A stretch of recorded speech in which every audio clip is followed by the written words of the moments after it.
I'm Farhan Dalla, transformational trainer, and welcome to Elevate Your Life, a transformational podcast, an invitation to take the journey towards your deepest self.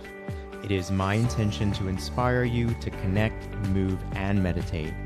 We'll tap in, tune in, and dive in, and together learn and reflect from authentic, real, and transformative conversations. Let's get started. Hi, everyone, and happy Pride. Welcome to a special Pride edition of Elevate Your Life. My guest today is Kris Hummel, who's a drag king and hockey player. He plays goalie for both straight and gay hockey teams. His drag name is Sandy Joint. Sandy, along with Kris, is your regularly scheduled Saturday morning cartoon in the body of a hockey player. Sandy is here to talk about duality and being more than what you see at face value. You heard correctly, he plays hockey and performs drag. Kris is also a strong advocate and supporter for 2S LGBTQ+ youth. Hi, Kris. Hi, thank you so much for having me. My pleasure. Happy Pride. Happy Pride. Yes, and today's June 1st, so I believe it is also your mom's birthday, so happy birthday to your mom. Happy birthday, Mom. Kris, I have a lot of questions. Yes.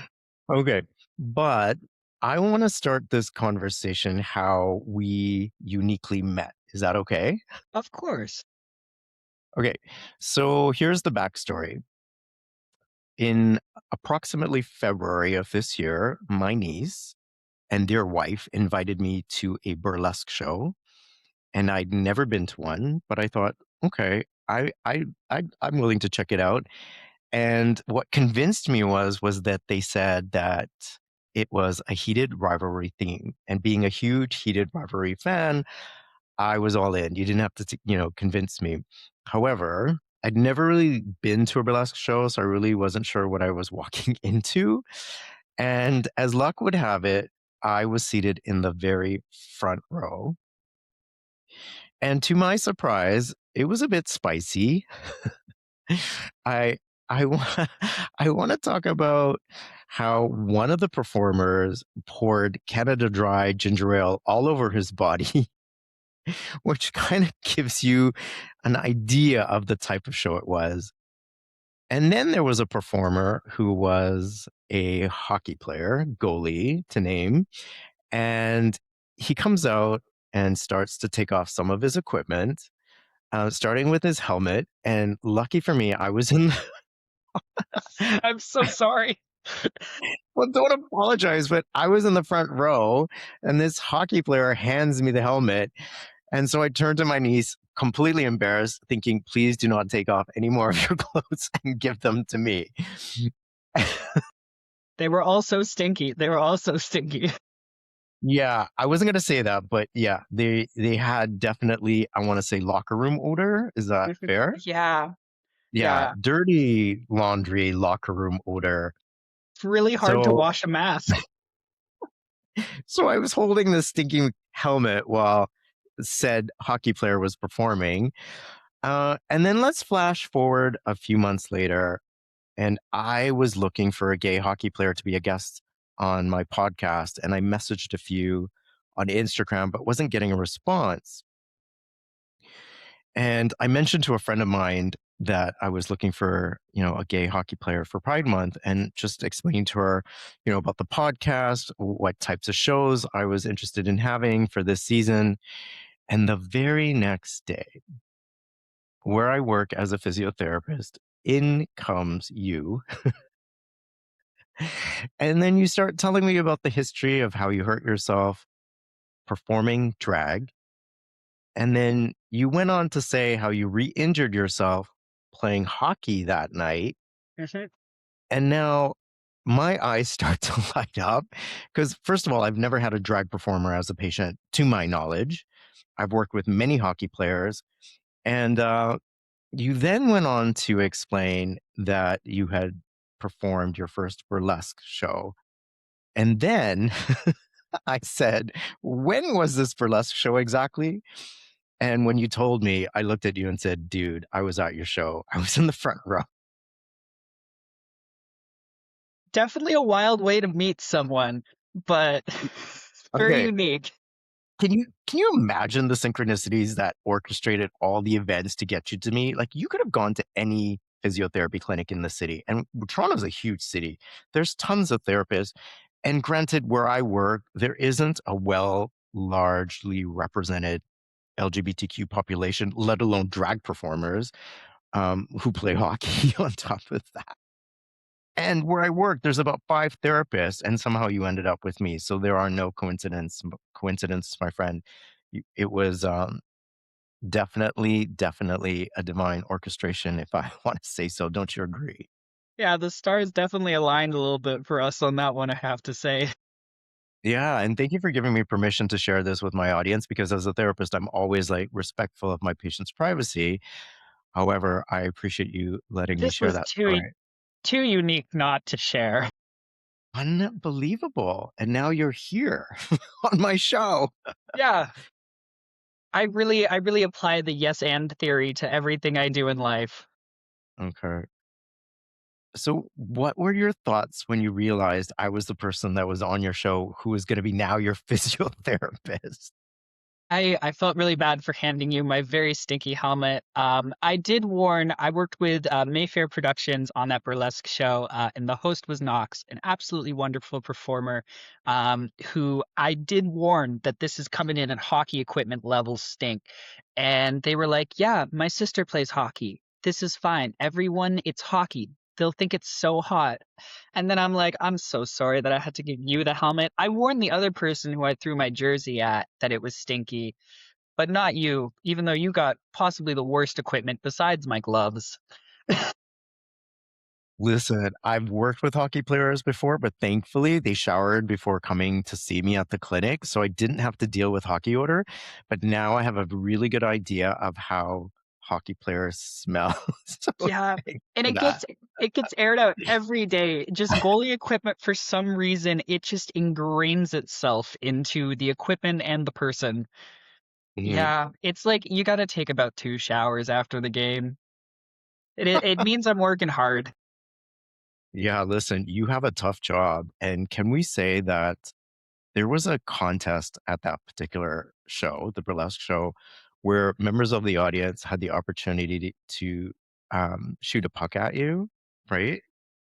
And one of those selected members was my niece's spouse, um, who had never held a hockey stick before.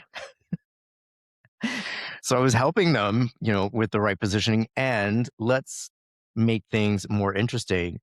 They were given a left-handed hockey stick and they are right-handed, which made things even more challenging. But guess what? They scored on you.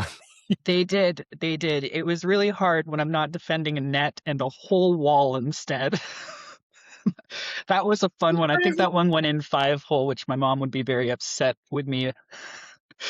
That's the one position part that she knows about goaltending. She's like, if it goes between your legs, the amount of shame I get. Well, lucky for us, we walked away with, some heated rivalry merch, including a book. So it was a memorable night, to say the least, and the memories keep on continuing. So thank you so much for that. Yeah, wonderful. It was my first time doing burlesque. I walked away with a giant bag of popcorn, about a garbage bag size from Three of Hearts Chapel. So that I walked away a winner as well. You sure did. Kris, let's rewind a little bit and start where some of your journey began. I was wondering if you could describe or talk about your coming out journey and what was that like? God, yeah, that happened so long ago. I was like 14 when it happened, when I came out. Around 13, I started noticing some things.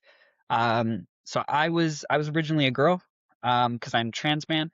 So when I was in grade 7, I started noticing that, like, I don't know, I've always been like really different, but like things were starting to seem more different. Um, and they just like kept adding up and like weren't going away. So like the grade 8 dance rolled around and I was like, wow, I think I have a crush, but it's not on a boy. So my brain starts panicking. So that all went really well for a year. And I was half in, half out of the closet in grade 8, just knowing that like something wasn't what was happening with all the rest of my peers. So Were you initially at that point, or had you come out as lesbian? Is that correct? no, that's me. I'm coming out at the end of grade 8. So Okay. that's why I meant I was half in, half out of the closet. So some of my friends knew at school and some of them didn't. I also went to a really small school. So a rumor like someone is gay spreads like wildfire. I was also one of the star athletes for the school. So there was a lot of pressure from like all sides of me, as well as playing rep hockey in my own league at the same time. So there was a lot going on for Kris in grade 8 and going to high school, which anyone who has like ADHD and is not good with change, that in itself is like a lot scarier than it seems. Looking back, it's like it was chill, but like going through it, super scary. So after grade 8, me and my parents, we went on a cruise. And I was so sick of it, like being half in, half out the closet. So we went rock climbing on this cruise. And right before I went up the wall, I was like, "Hey, mom, I'm gay," and then just like scurried up the wall just to give her a second to like sit with it before I came down. And then I Hold came on. down. I want to picture this. That was a lot. You're on a cruise, like a family vacation, Yeah, which ideally some people would think that's not the most best place to come out because and it you're was kind of on day trapped on a one. boat. It was On on day day one one. of a boat. And then you go rock climbing like nothing happened, as though Yeah, like you just dropped this bomb and okay, I'm gonna climb this rock. yeah, yeah. Well, like the most concerned part for me for my coming out is my mom is Catholic, so like she believes in Jesus, went to church, all that sort of stuff. I never did. My dad's an atheist, so I was just more worried about mom and how she would handle it due to like at that time religion was a huge, and it still is a huge pushback for a lot of people coming out of the closet. So that was my biggest concern. She didn't care. Everyone on her side of the family is really, really chill about it. I'm not even the only queer like cousin on the side on my mom's Okay. family. So she handled that really well. And it was like a huge weight off my chest. Because I wanted people to know, especially before going into grade 9, because high school, I mean, I grew up watching Mean Girls and I knew how bad it could get. And I was like, I want my family to know. Then everything with that went really well. So The then, rest of the cruise was okay. yeah, the rest of the Just cruise was fine. We had a wow. great time. Amazing. Yeah, we had a great time. But yeah, I wanted people to know, um, just because I hate when people like talk behind someone's back. I'd rather just get it all out. Then you can't make up rumors that I'm gay because I've already said it. Like it takes away the power from the bullies is how I was thinking about it. And because I got bullied a lot, especially in middle school, I wanted to take that back way before they had any sort of power. Um, so when I walked into grade 9 on the first day, I literally like came in and was like, "Hey, I'm Kris. I'm gay." Like right off the bat, first day. I just, like I said, just want to take away the power. It did make high school harder. It Um, did. I was gonna say, like, what was the reaction? well, it was grade 9, so a bunch of people were like, "Yeah, right. You don't know this about yourself." Which is true. I mean, I'm in grade 9, like to a degree, like obviously I'm not having like grown-up relations with anyone. I'm just know that I'm more feeling this kind of way. So that's how that all went. Some of the teachers were very supportive, some of them were not. I found a lot of safety in quite a few teachers. We had a GSA at at my school, which a lot of high schools right now have, which is a gay straight alliance. So anyone can join, whether you're straight or gay. Um, I think that that's more of a safer way, just so that kids can like still join the club but be in the closet. So we had a wonderful teacher. She was also our science and geography teacher. She really kept the school a safe space and really helped work with other teachers. My I was in a regional sports program, so I had to take gym every day for 4 years, which more locker rooms. But those teachers who ran the fitness program, when I came out to them, they um, they made it very supportive. And made sure that I was safe. Like I could come to any of those teachers, especially art teachers, the science teachers, and the gym teachers really kept my world the safest, which were all of the school programs that I was the most heavily tied to. Um, so yeah, I really thank those teachers. So if they're listening, thank you guys. You guys made it a lot easier on me. Yeah, shout out to the teachers. That's Yeah, they really did. And then I came out a second time in high school as trans, right in the middle of high school. so what grade is this now? It's between grade 10 and 11, which the middle of high school is such a perfect time to do anything because all the kids are super chill and super accepting of differences. Um, so that was a new layer of fun. But once again, I didn't want to be half in the closet while medically transitioning and half not in the closet while medically transitioning. I just wanted to just get it out like first day. Um, But we what got my was your name. parents' reaction with the second coming out? My mom I mean, didn't believe me. really? I had to come out to my mom twice. So the first time I came out to her was at the end of grade 9. I was like, "Hey mom, I think I'm trans." Just because at the time, like social media is a thing for kids. So I was able to talk to other queer youth and I met some other queer trans youth. And I was like, wow, a lot of these things are really aligning with me. Um, so that was how I figured out what the word trans is. Um, then I came out to my mom. She didn't believe me because she thought that I had too many friends who were girls to be trans. Didn't know that that determined my gender. Looking back, she also laughs about it. She was like, I was just in denial, I think. Um, so that's how that one came out. Just kind of put it back in a box for a year. Then I came out when I was like a year older at the end of grade 10 and was like, hey, like this is still happening. And she was like, oh shit, yeah, this is real. She booked me a doctor's appointment like the same week. I got to talk to my family doctor. From there, we got recommendations to go to Sick Kids, which has a wonderful gender clinic for queer youth that is very, very well run. God, I forget their names, but everyone who works there also does like stunning work with the kids. And yeah, that's kind of how it happened. So my Hmm. mom So my mom does accept, yeah. great. And for those who don't know, Sick Kids is a hospital for children and youth in Toronto. And then obviously you went through the medical support for your transitioning. Mhm. Do you want to really talk about like what that process was like and the support systems that were in place there for you for anyone who's you know unsure or questioning what that's all about? Yeah. Yeah, of course. Because it really is a shot in the dark. Thankfully there is a lot of YouTubers who also talk about it, but as someone from Toronto, um, it's really simple. You get a recommendation from your family doctor. Um, they send you into Sick Kids. Sick Kids makes you go through like 6 to 8 months of just like talking to you mentally, figuring out where your head's at. Because you are dealing, especially with queer youth, they want to make sure that everything is laid out on the table. They start you off really easy with just something called hormone blockers. So those are easily reversible. They just kind of put a pause on puberty for half a second. So if you go on them, go, wow, don't like how I feel, that is reversible. Then if you want to go any further than hormone blockers, which they keep it like really, really slow pace, especially for youth. Once you're past 18, things can move a lot faster. But for queer youth, it goes very, very slow. Usually starts with the social transition. Then you can go to hormone blockers. If you want to transition medically, you can still be trans without transitioning medically. Um, Next steps, at least for me, I pushed for top surgery really quick because I'm in a gym program every day in high school where I had to be in like thinner shirts where people could see my chest, and that made me really dysphoric.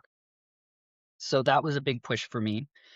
Um, we did that privately through a clinic in Mississauga, so that moved a little faster for me. And then I went on testosterone, which is a medication that helps with hormone balances for trans people. That is totally safe, and I've been using it for 9 years this May. So it's a really slow, super gradual process, and they make sure that the families, especially for queer youth, are very involved with it, just so that everyone's on the same page.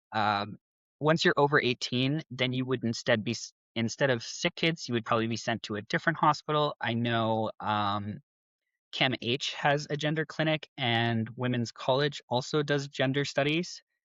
So those are both some pathways. But it's really well supported by doctors, and yeah, it's pretty linear, but you can take it as slow or as fast once you're over 18. And how do you feel today? Oh, I feel great. Yeah. I love where I'm at. I feel really good in my body. It's nice to look in the mirror and just feel happy and calm and like nothing's eating me inside, being like, "Oh wow, I can see like am I binding like is my binder holding things down? Do I present mask enough?" Because those were two things that at least for me, I wanted to be able to pass so that I could go play hockey with straight guys. Um that was just a goal of mine. But yeah, no, it's been really lovely. I love working out, love being active. Just I feel at home in my skin. Yeah. Before we start on the topic of hockey, I want to, begin with the topic of drag. Where did your love for drag come from? So I first kind of learned about drag when I was 17. I went to a camp called Firefly, and they talked about like how like queers like became and what started our history and how we got our rights today. So they talked a lot about drag queens. Drag queens were considered the knowledge keepers in our community. That's how they explained it, and that drag queens are very powerful people who support queers, support the community, as well as just like holding our knowledge, keeping our stories alive, showing our stories on stage. They seemed very, very official and like a very big thing. So I was like, wow, that seems really cool. I'm not qualified. Was essentially what happened when I was 17. And then I heard about Drag Race, as most of us have.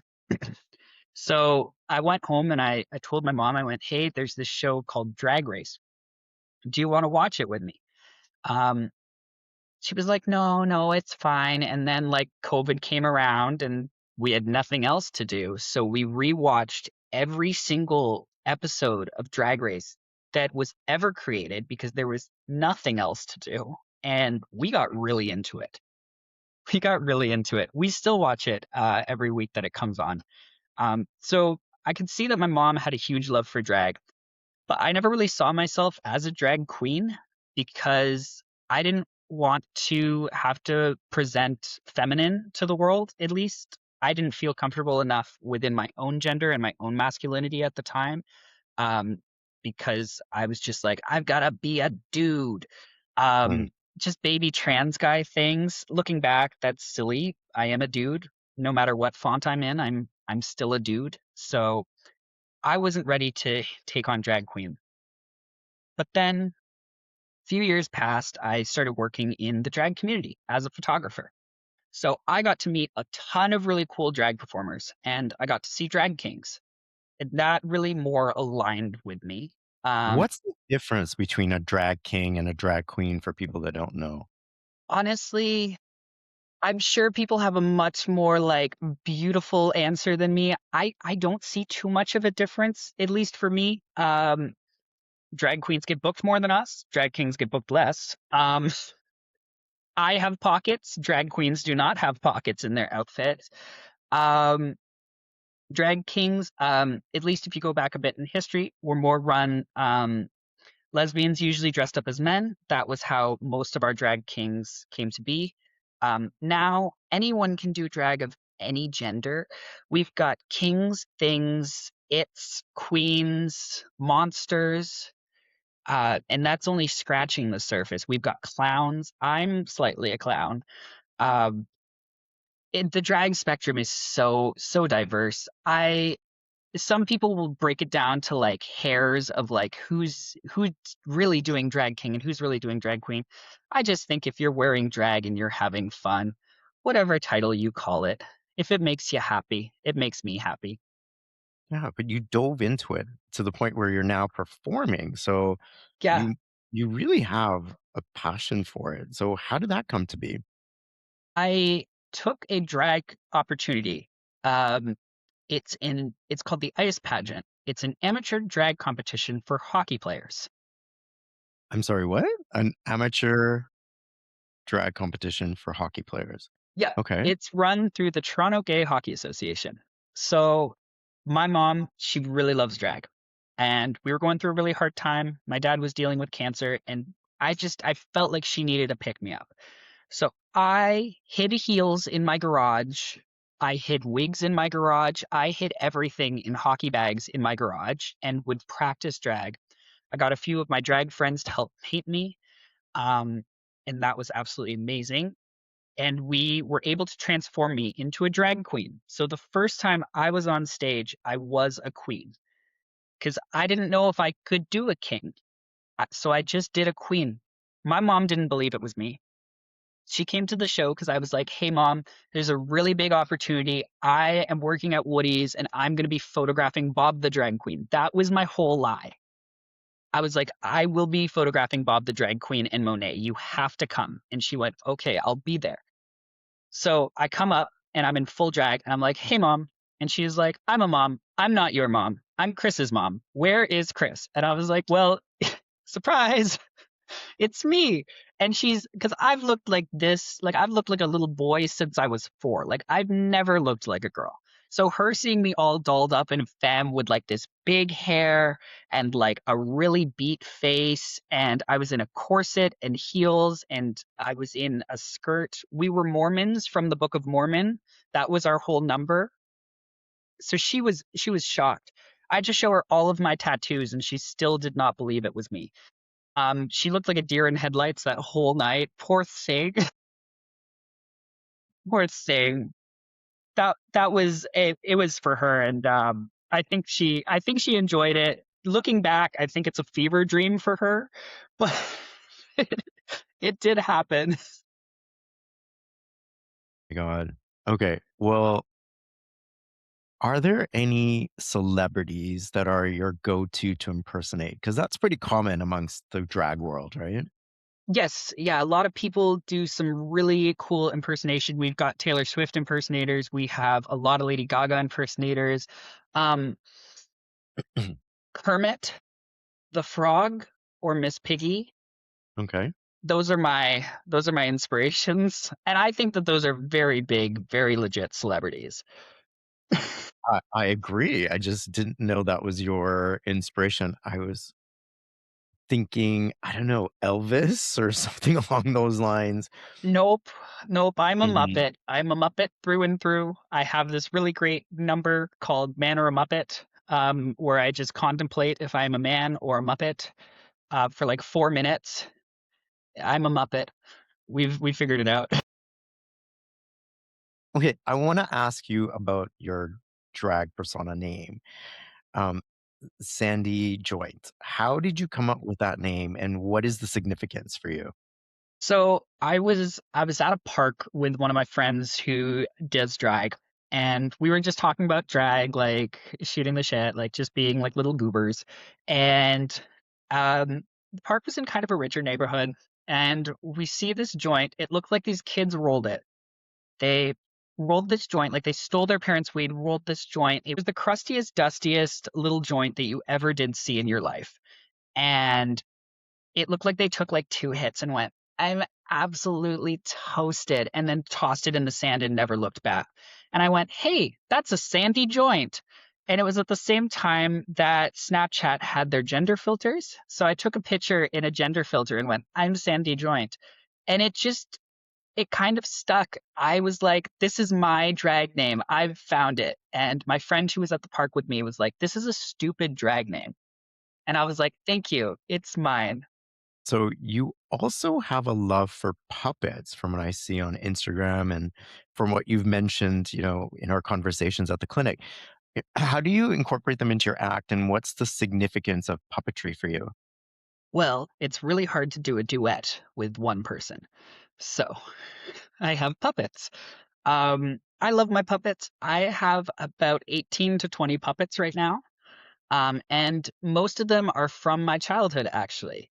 Um, I got a little puppet when I was a kid. he was a penguin. His name is Pingu, and I got him from a Canadian company called Diablo's Puppets. Love them, so I kept going back and buying them at art shows. At the same time, I was being heavily bullied in middle school by the other girls because they all grew out of their tomboy phase and I did not. So the only friends I had were puppets. Really sad, I know. And then I just kept staying with them. Like I felt like they were just like the right little guys for me until I moved schools to for like grade 6 to grade 8. I'd moved schools because the bullying got that bad. And I played with my puppets for a few years. And then I would still get teased every once in a while for having puppets. So I kind of just packed them into a box and like put them away. And I didn't know where they were, didn't know what happened to them. I just put them away. So then I had my opportunity to do my first ever like drag king on church. First time I was performing at an open stage and I needed something because I've seen all these open stagers perform before because as a drag photographer, I've been to all these open stages. And I knew that everyone does kind of the same thing every week and they try and hope to win that competition. And I didn't want to do the same thing. I didn't want to go up and do a Britney number and just leave it at that. So I was watching the Muppets because I was so stressed and I could not figure out what number I wanted to do. So I naturally put on my comfort movie. And Man or a Muppet came on. And I went, holy shit, where are the puppets? So I tore my basement apart. I found my puppets and went, yeah, this is what I'm gonna do. So I did the number Man or a Muppets, and I did Sexy from the Broadway musical of Mean Girls, where I threw candy at the audience because it was Halloween. So after that, I was like, yeah, these are my little guys. So I love all my puppets.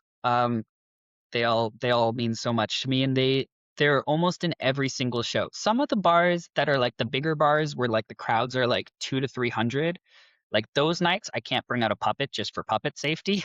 I don't want a drunk person stealing a puppet, because it would happen. It would happen. It's a Um, legit concern. yeah, yeah. A drunk lady seeing a puppet across a bar, a football team could not stop her. Um, so they're my little friends, and it's so interesting because they were something that I was so bullied for, and now I'm is something that I'm so celebrated for. Everyone goes, "Oh yeah, Sandy, the puppeteer. Yeah, he works with puppets." And I'm like, "Oh, thank you guys." So I've done some really cool stuff with them. I've done What the Festival. I do children's book readings with the puppets. I do drag shows with the puppets. I brought them onto big stages. I brought them onto very small stages. They've really been through it. They did the Lord of the Rings with me the other week. That was a blast. They're gonna definitely be around this Pride Month, so if you want to come out and see Sandy, you might see a puppet. It's awesome. And you've also, to my extreme experience, ventured into burlesque performing. I say Yes, extreme because ooh, that was my first. Um, that was my first too. yeah, yeah. Okay, so what would you say is the difference between drag and burlesque? Are there Uh, similar in any ways, or yes, there's definitely crossovers. So I am not a burlesque performer. I've done burlesque. I would not consider myself like a fully like I've got this burlesque performer. But I would not have known that from what I saw. Like, I thank you. Thank you. Everyone else was yeah, I mean, it was my first show, but still, like, I was like, whoa, this is awesome. yeah, I mean I stripped out of the biggest thing that I could have possibly stripped out of goalie equipment. Right. Which But is difficult. I mean, compared to the other performers who have maybe taking off a top, taking off equipment takes a while, and to do it to music and entertain people, and a like, chest protector, a whole goalie chest protector, yeah, those are ginormous. Yeah. That was I had a few buddies because they all know, like some people know Sandy and some people know Kris. A lot of people don't know that there's a crossover, but Sandy does have some hockey stuff. So some people know that like Sandy knows hockey. So I had a few friends send me the like, hey, there's this heated rivalry thing. Just apply for it. And it was burlesque. And I put in my application, I was like, I've never done burlesque. I'm a drag king, but I would really like to try.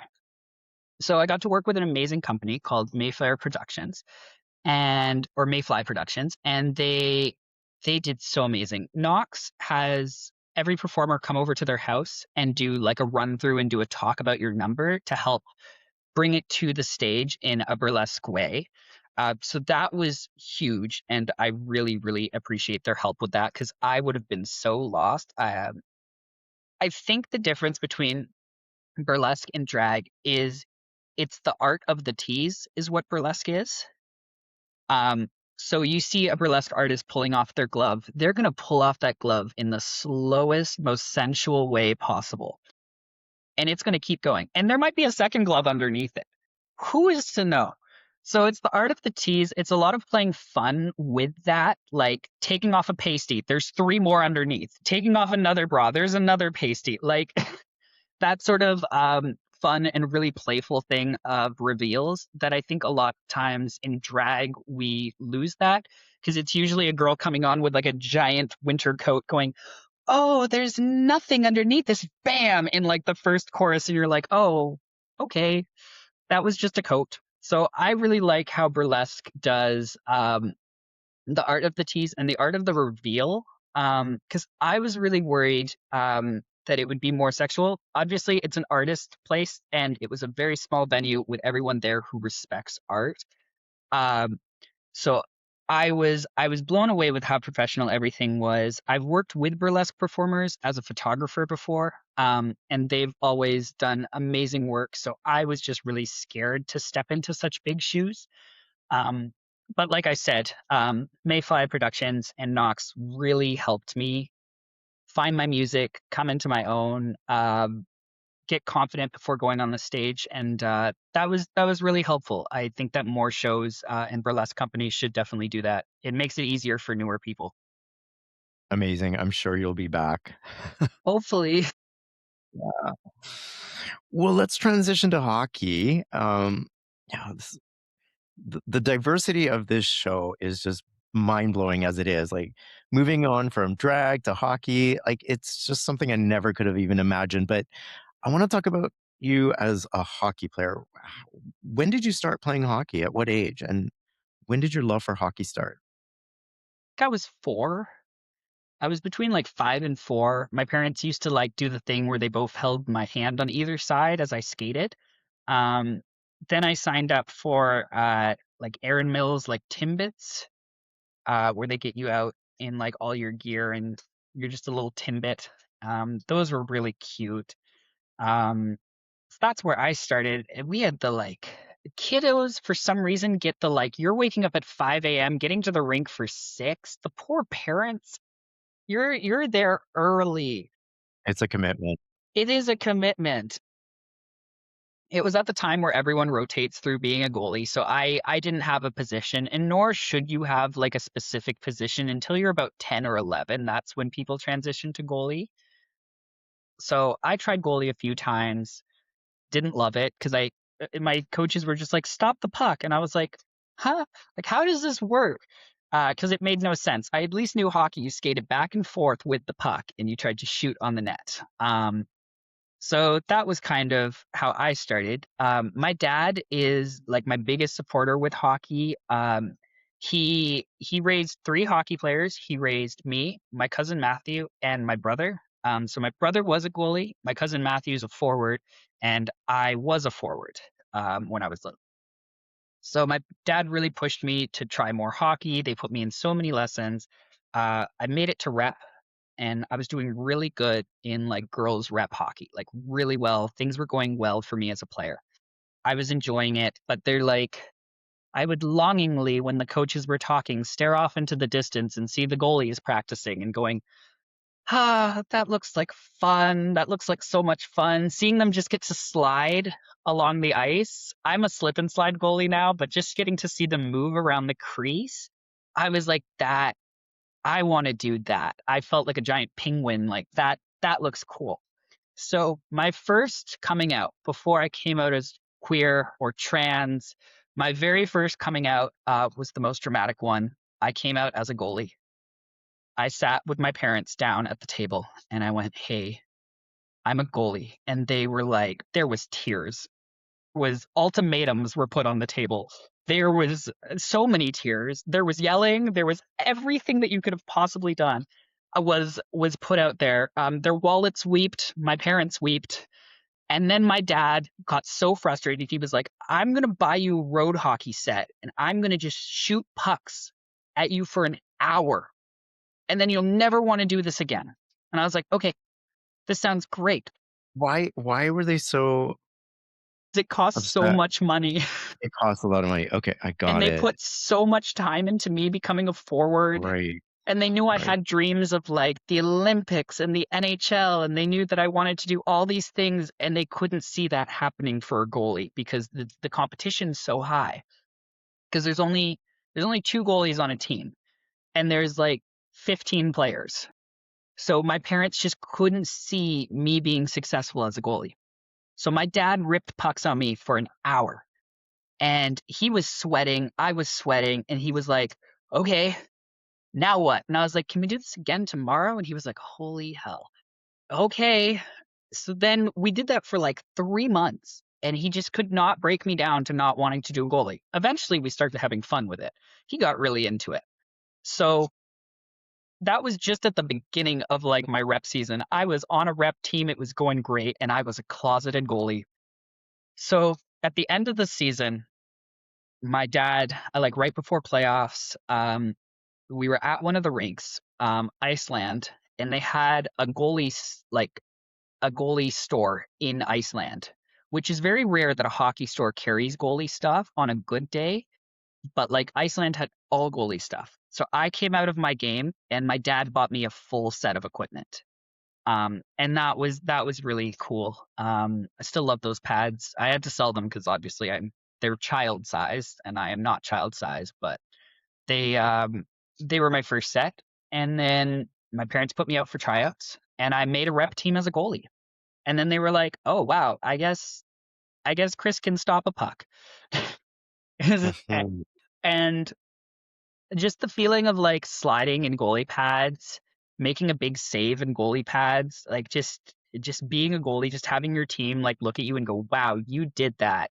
It's a feeling that like nothing else in the world can like recreate. The only time I've ever felt that is when I'm like cliff diving. Like that's the only like it's just you feel like you're flying.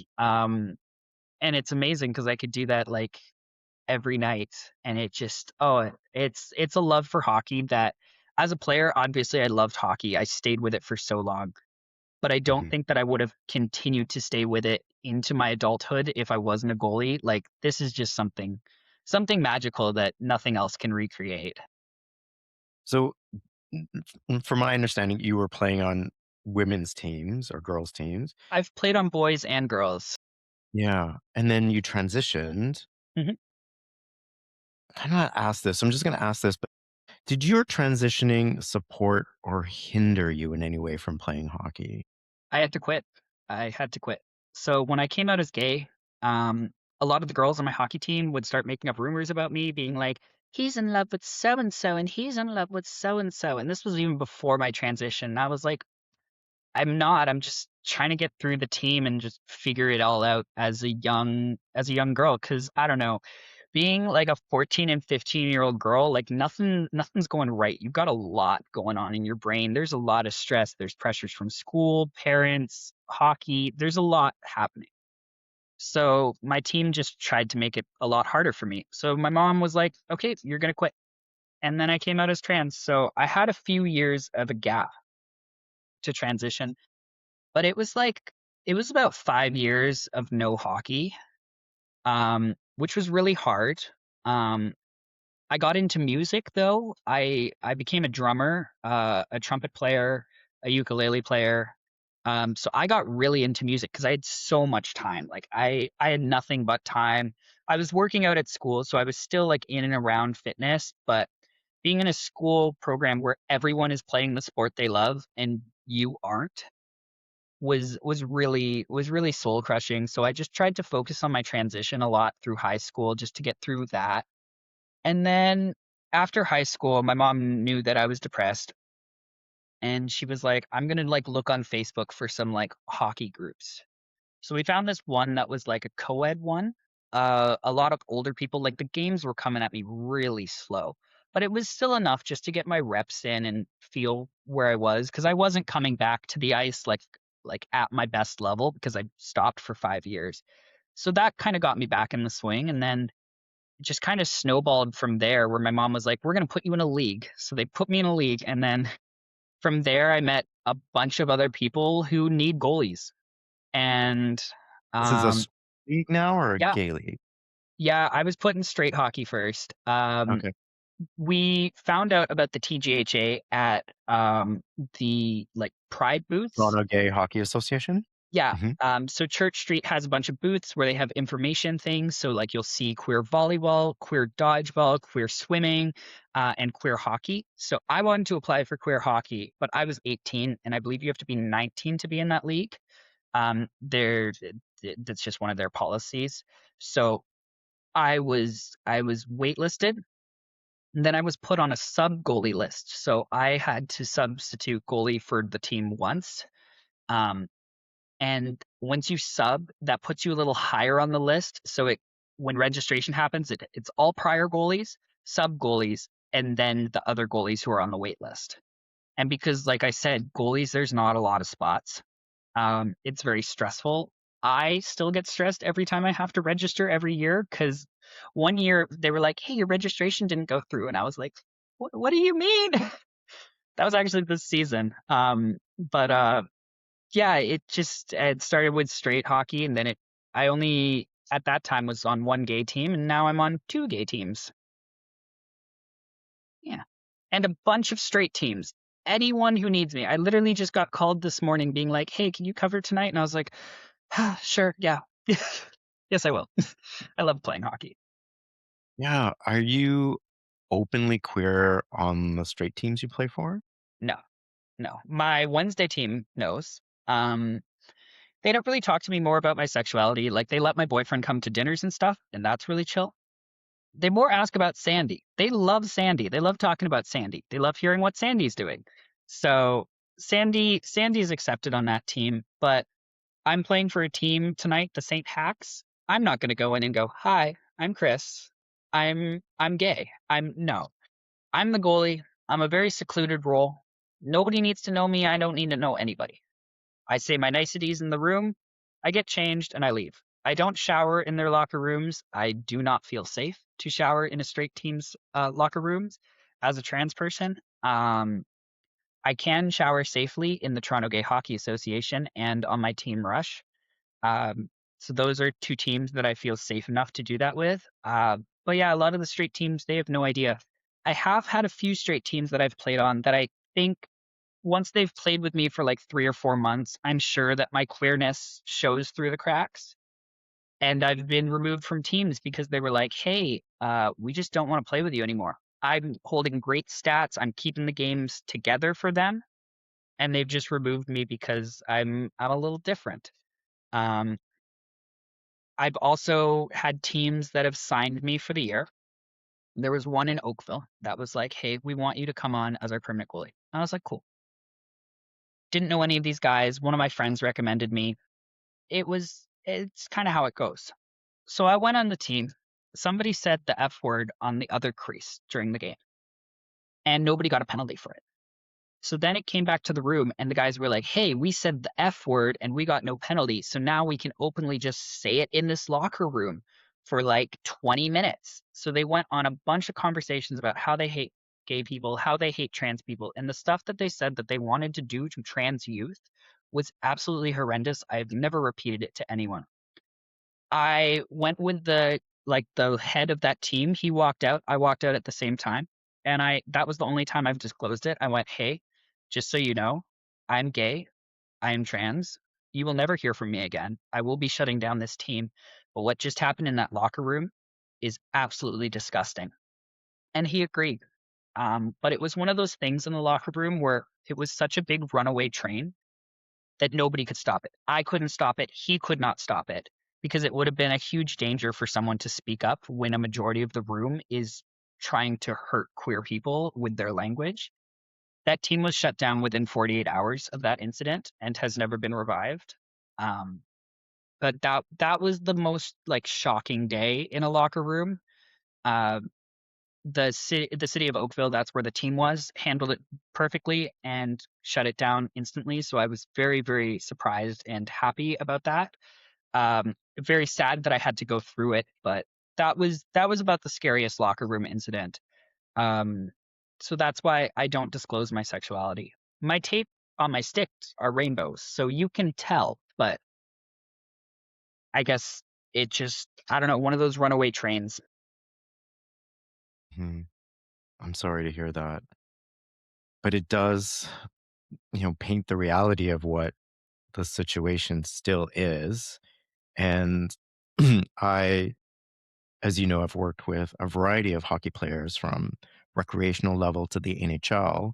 And I myself have experienced homophobia in my workplace and personally saw a coach, former NHL player, call another hockey player the F slur for drinking green tea. And this comment was made in front of me.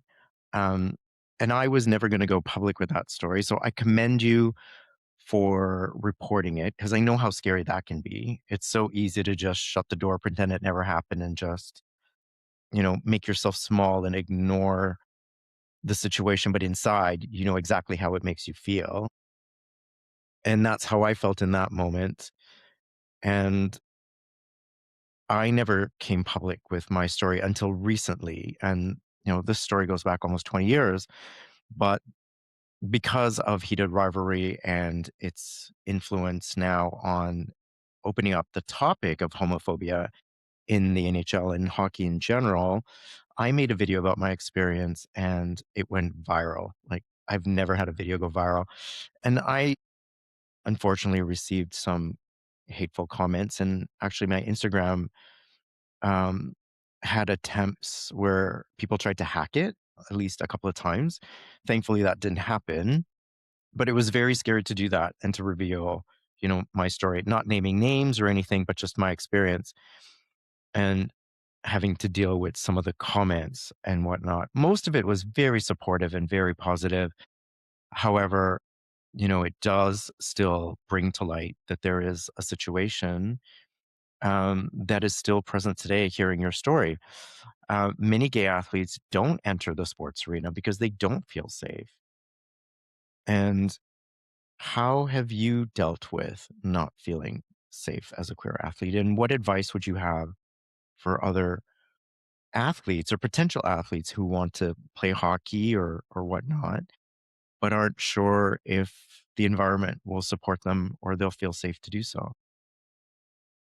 Me, I I felt support from very surprising places. Like I said, my Wednesday team, loving Sandy, that yeah, yeah, yeah. They're a lovely team. I've played with them for about 5 years. Them being supportive of Sandy has been a big shock. Um, One of my teammates has been extremely supportive. He's given me he had like this little like discount card for Crave, and he was like, "Here, take it so that you or a drag friend can watch the latest season of Canada's Drag Race." And one of the shows that he worked on, because he filmed another queer show in Hamilton, not Heated Revelry, different one. God, I forget the name. But like I have support through the teams like that. Um, Whether it's my sexuality or my sobriety, that team has been extremely supportive. A lot of teams, because it's beer league, it's like older guys. You can bring beer into the locker rooms you aren't supposed to. Will like chuck a beer at me after the game, and if I say no or no thank you, they get very pointed about that. My Wednesday team, they bring me alcohol-free beers or Gatorades to the game. So I think that that support has been absolutely amazing. If like I had one of them say, he was like, "I'm a very conservative man, and I want you to know that." And I was like, "Wow, what a way to start a conversation." And he was like, "I see the rainbow tape on your hockey stick." He was like, "If anyone calls you anything, I'm gonna jump them on the ice. That means that a hockey player loves you."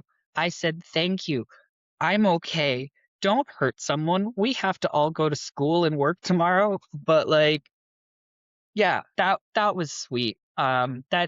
That also was my Wednesday team. same with like my Tuesday night hockey. One of my teammates the other day was like, "Hey, my wife is working at one of the queer LGBTQ plus conferences in the next few days. What's your experience with that?" And we had a great conversation because I used to go to those conferences when I was a kid, and I found them very enlightful and very helpful and a great way to make friends. So we had a lovely conversation about that. So you do have those little glimpses of sunshine in the game that just absolutely surprise you. Sometimes if you're a young queer athlete trying to get back into sports, what one of my friends have been doing is they're joining a lot of hockey teams, but they join with a friend. So that makes the locker room a lot safer if you have someone with you.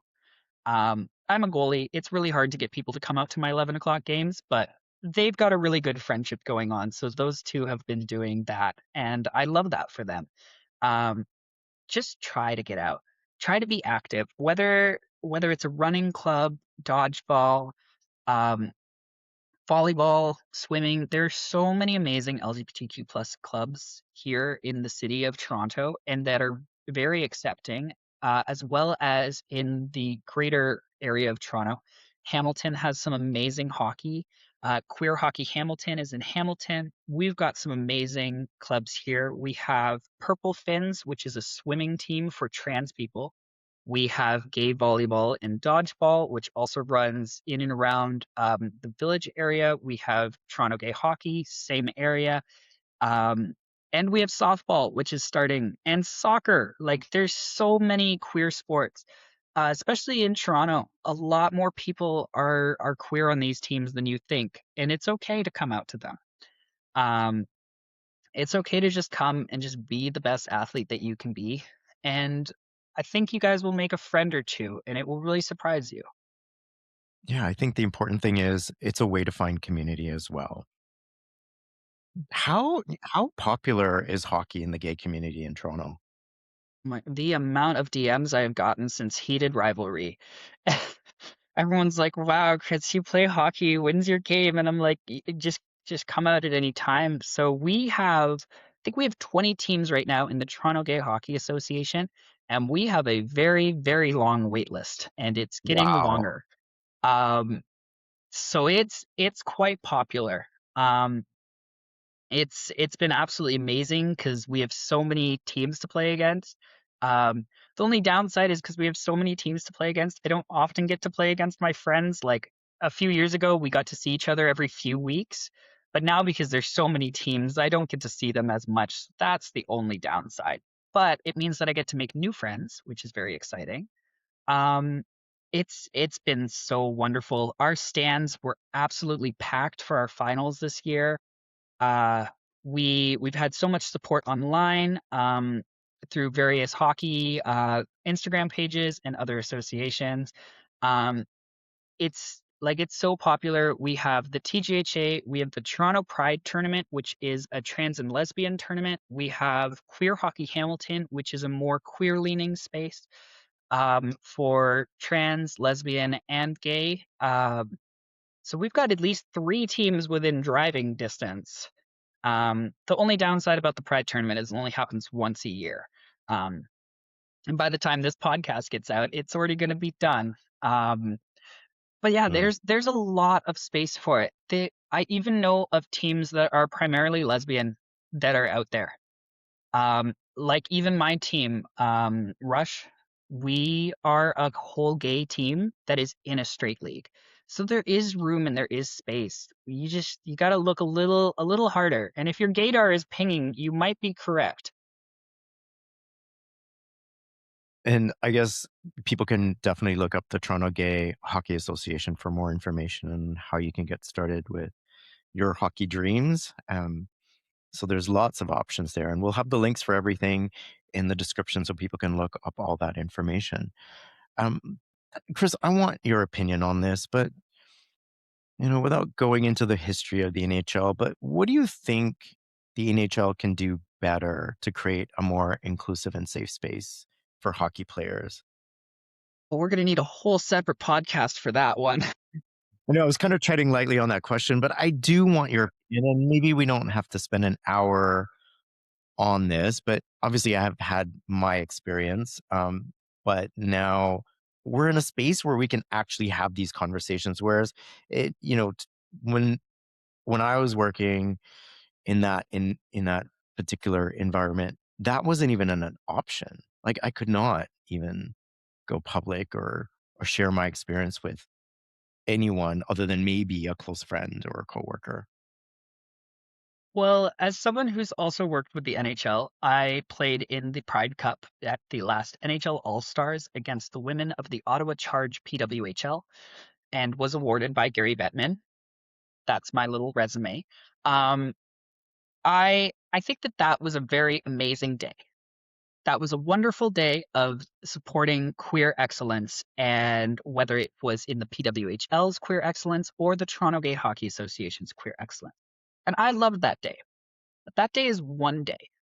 They did one day of that. They picked up the phone from the White House this year. That didn't just alienate queer hockey, that alienated women hockey players. That alienated everyone who that who the White House is actively against. I was shocked. I was absolutely floored when that happened. Because they just had so much going for them with the thoughts of heated rivalry, and everyone wanted to go into hockey. And a lot of queer viewers have been tuning into NHL, and they tanked that really fast. They have the Pride Nights, and those are lovely. And I get to go to quite a lot of them with the Toronto Gay Hockey Association, and that's been lovely. You still hear the F words like thrown in the stands. The comment sections on the videos that I've done with the NHL about being queer in sports, because I've done 3 or 4 videos with the NHL. The comment section, every time, every single time, like it just blows up with such hateful comments.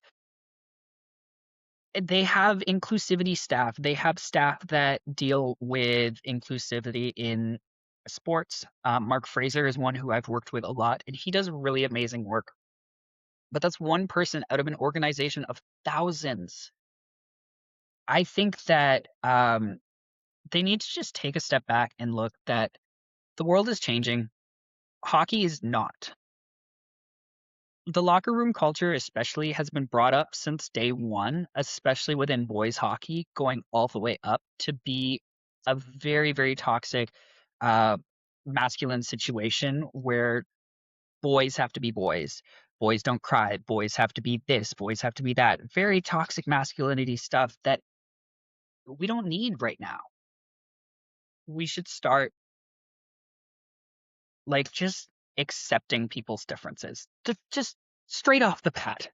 And it being so shut down by the NHL, especially when they canceled Pride tapes, Pride nights, and then canceled every other night, whether it's Indigenous Heritage Night, Black Lives Matter Night, Women in Sports Night, Cancer Nights. They canceled everything because they got so much backlash from the Pride tape, only to write that back.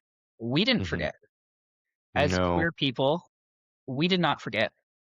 As other people who are also in marginalized identities, they did not forget that as well. Um, it's a really big system to change, and I understand that. I think that they're doing some right steps. It's just in the last year. The last year was a really big setback for the NHL, and I hope that they do start taking it more seriously. That people want to come out and they want to support from different gender identities, sexual identities, and different walks of life. It's just really scary when there's a big drunk guy behind you saying slurs the whole night. Yeah. Yeah. Yeah, So I I may said we need bring a you. podcast on that one. Yeah, I may bring you back for another episode on just that. But I felt since you're here that we could at least touch on the topic. And there's so much work to do. I mean, that goes without say. But PWHL, though, is doing really, really, really well. So if we want to go out and support queer hockey players, go to the right, PWHL, where most of them are queer women, and it's heated rivalry in real life. The amount of like wives playing on different teams, wives right, playing on the same teams, girlfriends on different teams. The drama is endless, and the queers are there. Let's go, lesbians. right, right. Well, Speaking of the PWHL, Harrison Brown played for 2 seasons when it was known as the NWHL, I believe. And they came out as a trans man during his career and became the first openly transgender athlete in a North American pro um, team sport. How has his story influenced you in any way? And what does his coming out mean for other trans athletes? I've met him a few times. He's a sweet guy. Um, he's doing some really amazing work, especially with his latest film of the Pink Light film, which stars him and CJ, who is also a goalie for the PWHL. They did some amazing work together. I Obviously it means the world whenever anyone is queer and trans and open.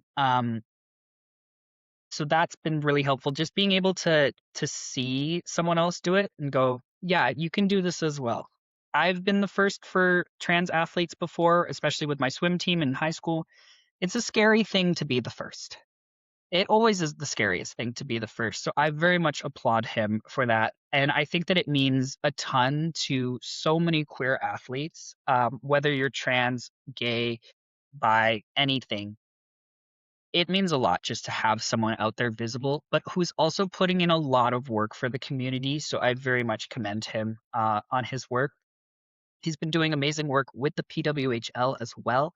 Him and CJ. CJ is one of the goalies for Seattle right now. They used to be a Toronto Scepter, and are someone who I've met and we've talked quite often. Them also being an openly trans athlete makes it such a safe space for fans and other trans athletes to come in and feel safe within hockey. The amount of coaches that I've worked with who are like, wow, Harrison and CJ are two absolute pillars when it comes to the queer and trans community. And these are coaches that I'm still working with to this day that very much look up to it. So it's queer athletes, it's straight athletes, just making sure that seeing people do this makes it easier to bring diversity and safety in for everybody. Amazing.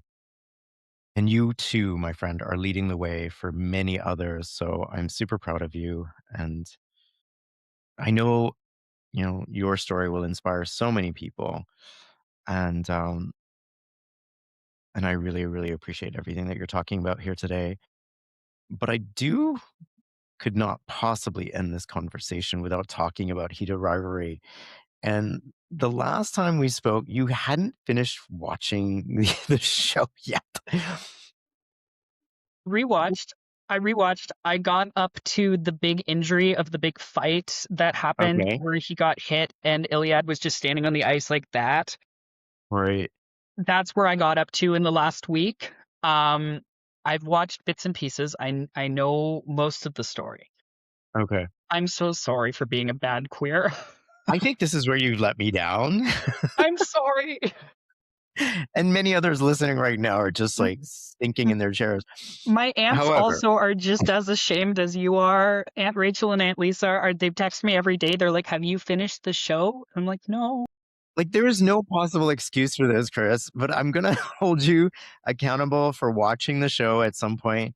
And I may need to bring you back on when you finish watching the show. But I think based on where you're at and what you've watched up to, I want to ask, have you, as in your journey and everything you've been through, as you're watching this, has there been any part of the story thus far that has reflected or mirrored your journey as a queer hockey player in any way? Well, I have brought my boyfriend to the cottage, so did that. Um, Okay, I no, got my I'm coming to the cottage hat right here, by the way. that's so cute. My friend has this stupid effing Wolfbird shirt. We saw Loon. We saw Loon You this saw it. weekend. Okay. That was very fun. Yeah, no, I think God, they did so well with the whole storytelling. From a cinematic standpoint, as an animator, that also has caught my eye. But from a storytelling standpoint, I really like the smoothie story. The smoothie storyline, I think, was very, very sweet. Because sometimes it's not always an athlete or a person who's in the league with you. Just having a support out of the league. My boyfriend does not play hockey. He does not. He did fencing. He cannot play hockey. We tried once. He went through the net. Can He he did. make a good smoothie? Yeah, oh my God, this guy can cook. He can cook. So this year when we played for the Toronto Gay Hockey Association and we were in the finals, my team. Kahu was in the finals. It was a very, very stressful time. My boyfriend came out to every single playoff game possible. At the end of the finals, when we won it all, I rushed to the bench to be able to like kiss him on the bench to give him our lovely heated rivalry moment. Uh, the ice was too slippery and he is too fragile. I was not sending him out for a center ice kiss. But we did have our little heated rivalry moment. I think that just fighting for queer representation and especially in such like sport, like I think the only like more like sport is like probably like football. Both of those they need to make a heated rivalry for football. Maybe But rugby too, I would think. That's rugby, yeah. very queer coded. I believe there also is a gay rugby team in Toronto. Don't know for sure, but I'm pretty sure. I know we have flag football. That's another link we've got to get. But yeah, I think especially just like having eyes on you 24/7 as the two boys did, all of the boys did in that show, whether it's from the media, the NHL, eyes on you constantly is really heavy. It's a really heavy thing. As someone who's on stage and has eyes on him, whether it's online, on stage, it's a heavy thing. And having millions of eyes Mhm. and trying to figure out your sexuality is something that's a weight that I think a lot of people can't understand or just need to take a step back and go, wow, if I'm standing on center ice, I have feelings for a man, and everyone in this stadium, you've got maybe 5% that support queer. That's heavy. That's really heavy to go through. And I think that Heated Rivalry, as thus far, is doing a really good way of explaining that and breaking that down, especially on how the boys are dealing with it all.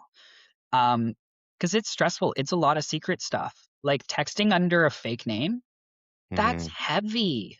That's really heavy. I've got to go text Jane. Jane's not Jane. Like that's stressful trying to keep that secret, and especially for Iliad, who is Russian, and as someone who is also Russian, I know how hard it is back in Russia. Like gay, no, gay is a straight up no. Well, it's illegal too, right? It's I yeah, mean, and it's more than no. You could go to prison for it.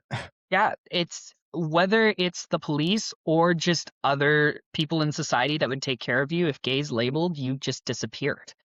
That's horrifically scary, and especially as someone who has to travel back and forth from North America to Russia with this secret, that's something really heavy. I think that the story is doing quite well thus far that I've seen, and I have seen snippets of the end, and I think that it's done really well.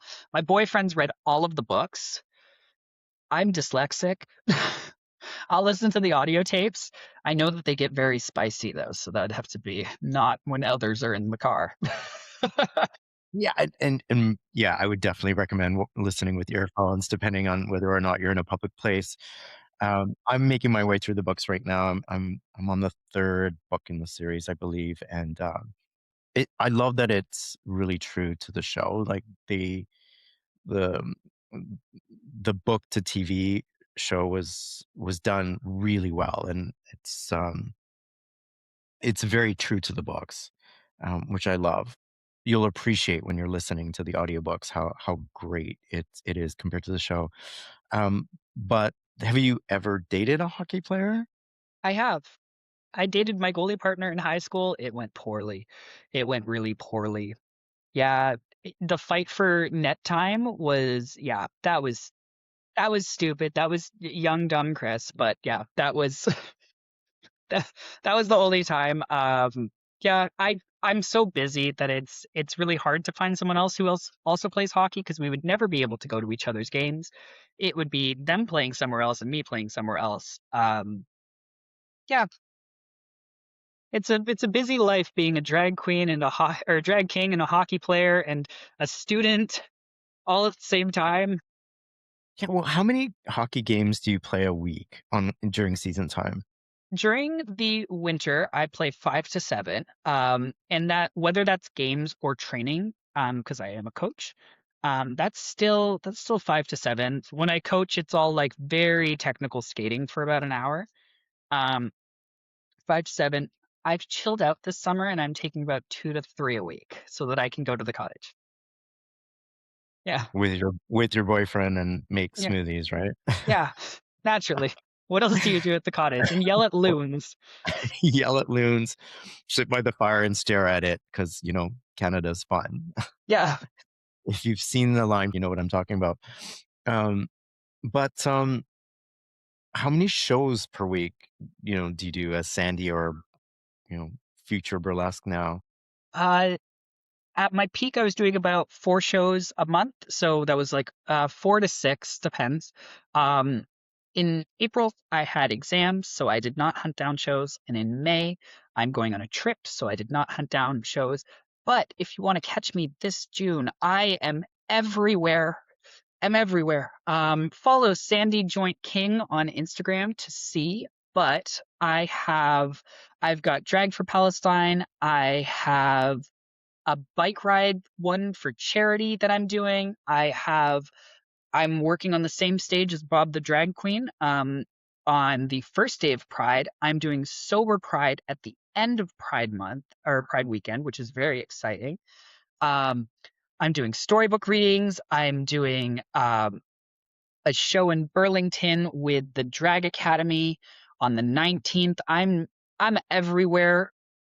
I'm everywhere. It feels like a ping pong ball for Pride Month in the best way. So Pride Month is great. I've got some shows for charity coming up in July, where we are going to be raising money for the Youth Hub of Halliburton. That show will be in Halliburton with the Muskoka Drag royalty. Uh, we've got so much coming up this summer. Geez, you have a busy schedule. I mean, Yeah, between putting on your skates and your wigs, some days it's in the same time. Some days it's yeah, one to the other. right. And you're a strong advocate and supporter for our 2S LGBTQ plus youth, and you support organizations like Camp Firefly and the Youth Hub, as you mentioned, in Halliburton. What are these organizations and why are they important to you? So I am tied in with three queer youth organizations right now. Camp Firefly, which is held in Peterborough, which is an LGBTQ plus camp for queer youth in the Kawartha Lakes region. They do amazing stuff. You get to go to camp for a week and food is provided. You have a great opportunity to meet other queer youth that are going through similar stuff in similar neighborhoods as you. Uh, they have sex ed, they have drag queens, they have talent shows, we have artists in residence, we have indigenous elders. We have so much happening and we need more funding. So if anyone is willing to donate, the link will also be connected to this video. Firefly is how I became the strong, powerful queer that I am today. And without Firefly, I would not be on such a great journey. They have really helped guide me and direct me on how to be a happy, healthy adult queer who is able to do positive for the community. So, love Firefly for that. We also have another camp called Rainbow Phoenix, which is also done within the Kawartha Lakes region. That is a camp also for LGBTQ plus youth. We have a lot of wonderful programs, very similar. We have we've got queer adults who come in and talk about how they work in the workplace, what kind of jobs look like when you are a queer adult. We have leadership programs for queer youth. We have counselors that are queer and queer accepting. We had an amazing cook the last few summers. We've had treetop trekking. We have nature walks, very lovely stuff for queer youth. And once again, a very similar week to Camp Firefly. And then we have the Youth Hub of Halliburton, which is Oh my God, they're so cute. They're so cute there. It is in town for Halliburton. The Youth Hub of Halliburton is not just for queer youth, but is for all youth of Halliburton. Halliburton is a very small town about 3 hours north of Toronto.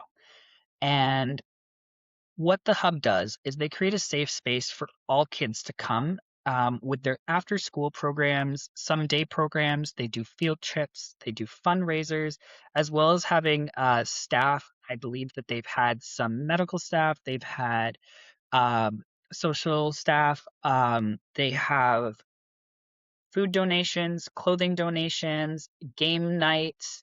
They really do a lot to try to get the kids up and moving. My dad, when he passed, he wanted to turn our cottage into a hub for queer youth to come together and feel supported. And then he gave that task to me once he passed. I have no qualifications to do that, but the Youth Hub of Halliburton has all of those qualifications. So we are big supporters, and Sandy will be doing a charity show to support the Youth Hub of Halliburton this year. We've done one before where we raised over $600, and that went into a pile for queer youth to be able to help get binders, gaffs, tucking equipment, binding equipment, anything that they could possibly need. Um, they're a really, really sweet organization over there and just a great community space for queer and straight youth to go to after school. Amazing. You're doing incredible work. Kris, I wish we could talk for hours, but I do want to wrap this up by saying I want to thank you so much for enlightening myself and others on the world of drag and hockey and how these two worlds can coexist.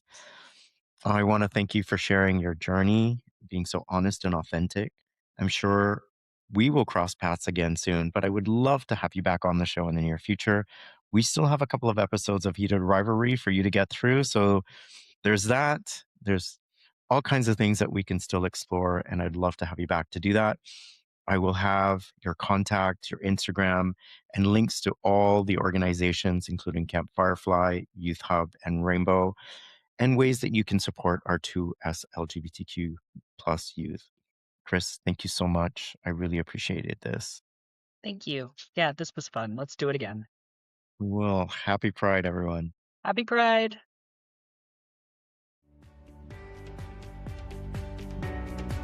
I'm Farhan Dalla. Thank you for taking the time to listen to today's episode of Elevate Your Life, a transformational podcast. I hope today's conversation has elevated you in some way and inspired you to connect, move, and meditate. I'd really appreciate your support by following and rating this podcast. Come back soon and join me for another transformative conversation.